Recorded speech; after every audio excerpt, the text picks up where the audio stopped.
এখন থেকে স্টুডেন্টদের জন্য কিন্তু দারুণ একটা সুখবর আছে। এখন কিন্তু স্টুডেন্টরাও কোনো প্রকার এনআইডি কার্ড ছাড়া অর্থাৎ জন্ম সনদ দিয়ে বিকাশ অ্যাকাউন্ট খুলতে পারবে। সো আজকের এই ভিডিওতে মূলত সম্পূর্ণ প্রসেসটা দেখাবো যে একজন স্টুডেন্ট কিভাবে তার জন্ম সনদ দিয়ে বিকাশ অ্যাকাউন্ট খুলবে। তার আগে বলছি বিকাশ অ্যাকাউন্ট খোলার জন্য কি কি কন্ডিশন প্রয়োজন বা কি কি জিনিসপত্র লাগবে। প্রথমত হচ্ছে বাবা বা মায়ের নামে সচল একটা বিকাশ অ্যাকাউন্ট খোলা থাকতে হবে। দ্বিতীয়ত হচ্ছে ডিজিটাল জন্ম সনদটা থাকতে হবে। তৃতীয়ত হচ্ছে বয়সটা 14 থেকে 18-র মধ্যে হতে হবে। ওকে, যদি তোমার এই কন্ডিশনগুলো ফুলফিল করা থাকে তাহলে তুমি কিভাবে বিকাশ অ্যাকাউন্ট খুলবা সেটাই এখন দেখাবো। শুরুতেই চলে যেতে হবে গুগল প্লে স্টোরে। প্লে স্টোরে আসার পর এখানে সার্চ বারে গিয়ে তোমাকে লিখতে হবে বিকাশ। দেন বিকাশের অ্যাপসটুকু চলে আসবে, এটাকে ইনস্টল করার পর ওপেন করে নিবা। ওপেন করার পর ঠিক এরকম একটা ইন্টারফেস তোমার সামনে শো করবে। এখন দেখো এখানে একটা অপশন দেখা যাচ্ছে, সেটা হচ্ছে লগইন অবলিক রেজিস্ট্রেশন। জাস্ট এই অপশনটাতে একটা ক্লিক করতে হবে। ক্লিক করার পর একটা ফোন নাম্বার দিতে হবে, অর্থাৎ যে ফোন নাম্বারটা দিয়ে তুমি বিকাশ অ্যাকাউন্টটা খুলবা সেই ফোন নাম্বারটা দিয়ে দিতে হবে। ওকে, আমি ফোন নাম্বারটা দিয়ে দিচ্ছি। ওকে, আমি ফোন নাম্বারটা দিয়ে দিয়েছি। এখন পরবর্তীর পাশে যে তীর চিহ্নটা রয়েছে জাস্ট এখানে একটা ক্লিক করে দিচ্ছি। এখন এখান থেকে অপারেটর সিলেক্ট করতে বলছে, অর্থাৎ তুমি যে ফোন নাম্বারটা দিয়েছো কিছুক্ষণ আগে সেটা কোন অপারেটরের সেটা সিলেক্ট করে দিতে হবে। এটা আমার এটা হচ্ছে বাংলালিংকের, সো বাংলালিংক সিলেক্ট করে দিচ্ছি। তারপরে এখানে দুইটা অপশন দেখাচ্ছে,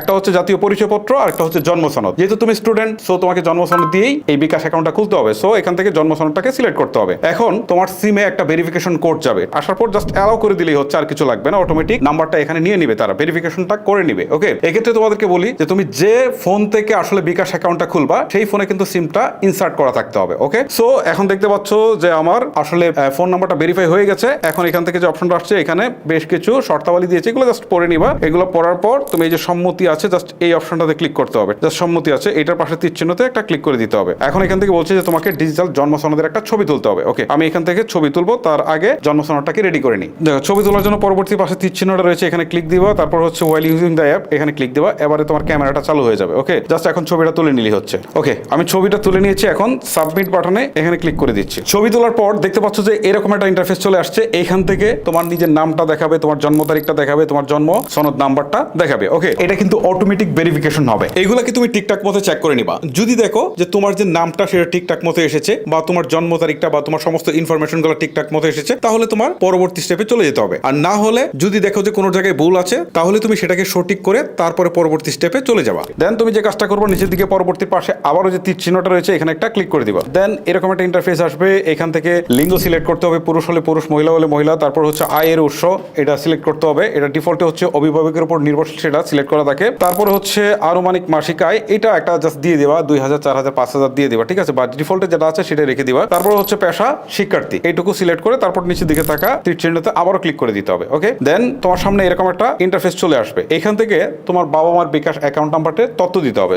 এখন কথা হচ্ছে বিকাশ অ্যাকাউন্টটা যদি তোমার বাবার হয় তাহলে তোমার বাবার নাম দিবা, তোমার বাবার ফোন নাম্বার দিবা, আর মায়ের হইলে মায়ের নাম দিবা, মায়ের ফোন নাম্বার দিবা। তো এখান থেকে সম্পর্ক দেওয়া আছে, সম্পর্ক এখান থেকে সিলেক্ট করে দিবা যে বাবারটা দিচ্ছ নাকি মারটা দিচ্ছ। এটা সিলেক্ট করে দেওয়ার পর তারপর এখান থেকে বাবা মায়ের নামটা লিখতে হবে। এটা ইংলিশে লিখতে হবে, বাংলায় না কিন্তু। হ্যাঁ, তারপর হচ্ছে তাদের যে বিকাশ অ্যাকাউন্ট যে ফোন নাম্বার দিয়ে খোলা থাকবে সেই ফোন নাম্বারটা দিতে হবে। ওকে, আমি এই ইনফরমেশনগুলো দিয়ে দিচ্ছি। দিয়ে দেওয়ার পর এখন নিচের দিকে তীর চিহ্নটা রয়েছে, জাস্ট এখানে একটা ক্লিক করে দিচ্ছি। ক্লিক করে দেওয়ার পর এখন দেখো নিচের দিকে একটা অপশন আসছে এখান থেকে ছবি তোলার জন্য। ঠিক আছে, জাস্ট এখানে তীর চিহ্নতে ক্লিক দেওয়ার পর তুমি তোমার ছবিটা তুলে নিবা। ওকে, ছবি তোলার সময় একটা জিনিস একটু নোটিস করতে হবে, যেন লাইটটা ঠিকঠাক মতো আছে কিনা বা ছবিটা স্পষ্ট হচ্ছে কিনা, এই জিনিসটা একটু খেয়াল করে খুব ভালো একটা ছবি তুলতে হবে। ছবি তোলা শেষ হয়ে গেলে এখান থেকে তোমাকে বলবে যে আপনার তথ্য সাবমিট করা হয়েছে।